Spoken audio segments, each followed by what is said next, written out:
আসসালামু আলাইকুম সবাইকে অনেক স্বাগতম জানাচ্ছি Rajshahi university C unit question analysis সিরিজে। তো আজকে যে বিষয়টা নিয়ে আলোচনা হবে সেটা হচ্ছে কেমিস্ট্রি প্রশ্নের ক্রিটিক্যাল জোন। তো কেমিস্ট্রিতে মোট অধ্যায় হচ্ছে ৫টা, তাই না?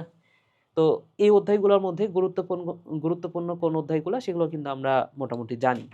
যেমন যেমন কেমিস্ট্রির প্রথম পত্র থেকে গুরুত্বপূর্ণ অধ্যায়গুলো যদি বলি, গুণগত রসায়ন, মৌলের পর্যাবৃত্ত ধর্ম, রাসায়নিক পরিবর্তন।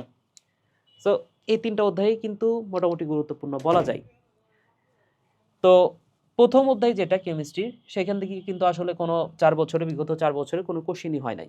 এবং এটা তাহলে রাজশাহী ইউনিভার্সিটির জন্য খুব একটা গুরুত্বপূর্ণ টপিকের মধ্যে রাখবো না। ঠিক আছে? সো এটা তুমি যদি পড়তে হবে অবশ্যই, তবে একটু কম পড়লেও সমস্যা নাই। কর্মমুখী রসায়ন এখান থেকে কিন্তু কোশ্চিন হয় নাই, এবং এটাও খুব বেশি গুরুত্বপূর্ণ অধ্যায় কিন্তু না। তো কেমিস্ট্রির প্রথম পত্রের জন্য তোমার যদি এই ৩টা অধ্যায়ের উপর ভালোমতো দখল থাকে, তাইলে কিন্তু এখান থেকে তুমি সবই কমন পাবা আশা করি। ঠিক আছে ভাইয়ারা? ওকে। এবং কেমিস্ট্রি সেকেন্ড পেপারের ক্ষেত্রে যদি আসো, এখানে একটা স্পেশাল বিষয় লক্ষ্য করবা, সেটা হচ্ছে জৈব যৌগ থেকে প্রতি বছর ৮টা ৮টা ৬টা ৮টা ১০টা ৭টা ৮টা, অর্থাৎ মিনিমাম ৬ থেকে ৮টা করে কিন্তু কোশ্চিন হচ্ছে, এরও বেশি যাচ্ছে। তো জৈব যৌগ তুমি যদি কেমিস্ট্রি সেকেন্ড পেপার পড়ো এবং এটা ভেবে রাখো যে জৈব যৌগ তুমি পড়বা না, তুমি কিন্তু অনেক বড় একটা ভুল করতে যাচ্ছ। ঠিক আছে? তো জৈব যৌগ তুমি রাজশাহী ইউনিভার্সিটি সি ইউনিটের প্রিপারেশন নিচ্ছ, মানে জৈব যৌগ তোমার জন্য মাস্ট।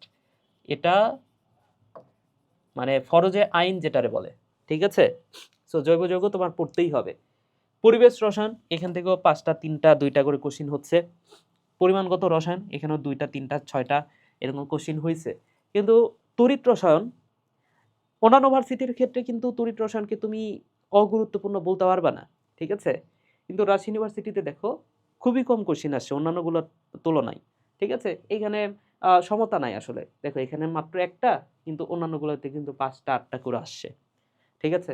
তো তড়িৎ রসায়ন রাজশাহী ইউনিভার্সিটির জন্য অনেক বেশি গুরুত্বপূর্ণ না, তবে অবশ্যই তো পড়বা, তাই না? তো তড়িৎ রসায়ন এই অধ্যায়টা রাজশাহী ইউনিভার্সিটির জন্য একটু লেস ইম্পর্টেন্ট বলা যায়। প্রতি বছর একটা অথবা নাও আসতে পারে, একটা আসে অথবা নাও আসতে পারে। ঠিক আছে? তো বিগত ৪ বছরের ৮টা শিফটের কোশ্চিন অ্যানালিসিস যেটা বলে। ঠিক আছে? আর রাজশাহী ভার্সিটিকে কেন এত বেশি গুরুত্ব দিচ্ছি?